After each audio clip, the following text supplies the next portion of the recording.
Welcome back to WagerTalk.com. We've got a big college football game for the opening weekend. We've got Mississippi playing Florida State. Now, it's going to be a neutral site, but it does definitely favor Florida State. And they actually played their spring game this year at the stadium, so they got a horse racing phrase. They had once over the course already, advantage over Mississippi. But Brian and Tony, when I saw this game, now we know that Florida State coming into this year, a lot of hoopla with this team. They're ranked in the top 5, number 4 to be exact. And after what they did last year, deservedly so. They're bringing back so much of last year's team. And last year's team put their quarterback in the NFL. So a lot of people would have expected, this team to, drop off a little bit. They didn't miss a beat. Jimbo Fisher did a great job with Florida State, as he's done every year since he's taken over for Bowden.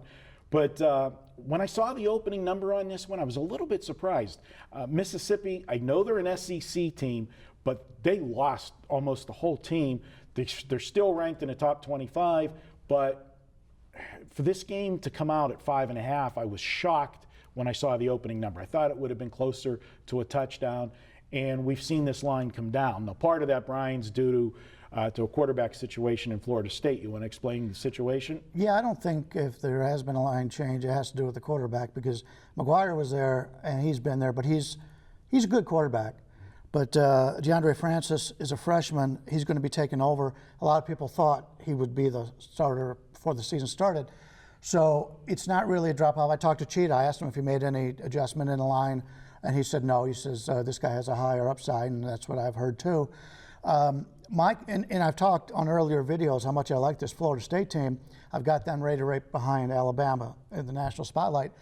But you've got a freshman quarterback going against an SEC defense on a neutral field in your first game.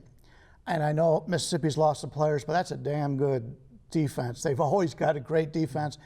And how often do you find an SEC, one of the top teams in that conference, as an underdog? So I'm a little bit torn on this. I really like the Florida State thing, but to have your first quarterback against an SEC defense, first game, I can't back him in the situation. Tony, speaking of quarterbacks for Mississippi, they lost almost their entire offense, but they do bring back one key ingredient, and it's a big ingredient. They got Chad Kelly coming back, who is the nephew of Hall of Fame quarterback Jim Kelly, and he was absolutely sensational last year.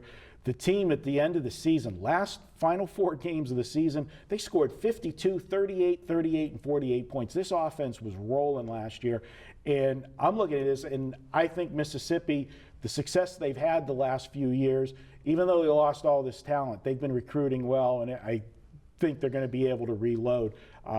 Getting Mississippi as an underdog here intrigues me, and that's the side that I'm leaning to.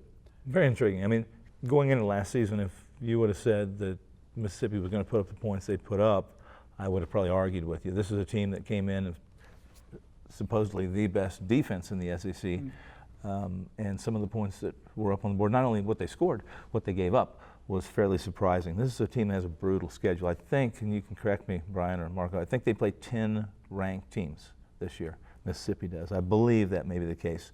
And this isn't their big game. Really, I think Alabama is their big game, but a lot of question marks going in this game.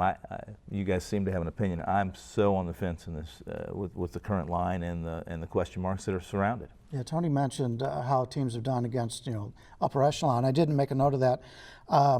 Under Hugh Freeze, the Rebels are 10-8 against the spread, 10-11 against top 25 teams, whereas Florida State under Jimbo Fisher 13-8 against top 25 teams. Now I do have to make a caveat.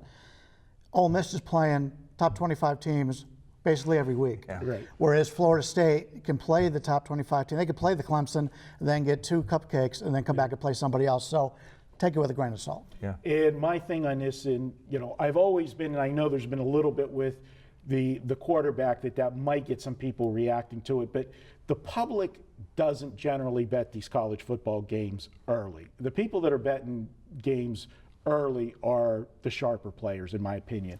And when you see people go to the dog, I've always said that the sharps, if they want to bet the dog, generally they're going to bet the dog closer to game time, because especially when it's a public team like Florida State that's got all the hype that they got.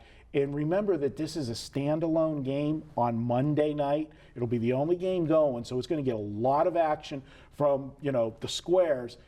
They didn't wait to see if they drive Florida State line up. They wanted Mississippi, and they wanted them now. The line was 5.5, went to 4.5.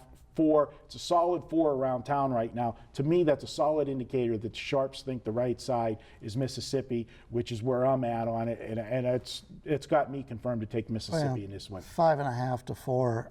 They're dead. 4 is somewhat significant, but the others are dead numbers. I wouldn't buy too much into it, but I will say, when you're looking at the futures farther down the road, when I go for my games of the year, I look for the dogs. I think a lot of guys look for the dogs because you don't want to lay a lot of points on a team that doesn't turn out to be very good. And that's happened a lot of times. All right, there you go. That's the preview for Mississippi and Florida State. Opening week, Monday night action. Check that out. And guys, don't forget, each and every Tuesday at Wager Talk, it's $2 Tuesday. We take one capper and we offer his best bet for just $2. Check it out each Tuesday. Find out which capper is that week's $2 Tuesday capper. It's a great way to introduce yourself to a new capper or just introduce yourself to Wager Talk.